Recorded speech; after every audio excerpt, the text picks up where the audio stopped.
பாவலரேறு பெருஞ்சித்திரனாரின் கனிச்சாறு தொகுப்பிலிருந்து வேறு தலைப்புகள் உள்ள பாடல்கள் எடுத்தள்ளப்பட்டுள்ளன. அது என்னென்னா, தமிழ்த்தாய் வாழ்த்து, முந்துற்றோம் யாண்டும். தென்மொழி தமிழ்ச்சிட்டு இதழ்களின் வாயிலாக தமிழுணர்வை உலகெங்கும் பரப்பியவர் துரைமாணிக்கம் என்ற இயற்பெயர் கொண்ட பெருஞ்சித்திரனார். இவர் உலகில் 100, பாவிய கொத்து, நூறாசிரியம், கனிச்சாறு, என்சுவை என்பது, மகப்புக வஞ்சி, பள்ளிப்பறவைகள் முதலிய பாடல்களை படைத்துள்ளார்.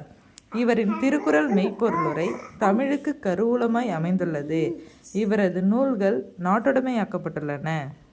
பாவாணர் தமிழ்ச்சொல்வளம் கட்டுரையில் வித்து வகை, வேர் வகை, அரித்தாள் வகை, காய்ந்த இலை வகை, இலைக்காம்பு வகை, பூமடல் வகை, அரும்பு வகை, பூக்காம்பு வகை, இதழ் வகை, காய் வகை, கனி வகை, உள்ளீட்டு வகை, தாவர கழிவு வகை, விதைத்தோல் வகை, பதர் வகை, பயிர் வகை, கொடி வகை, மர வகை, கரும்பு வகை, காய்ந்த பயிர் வகை,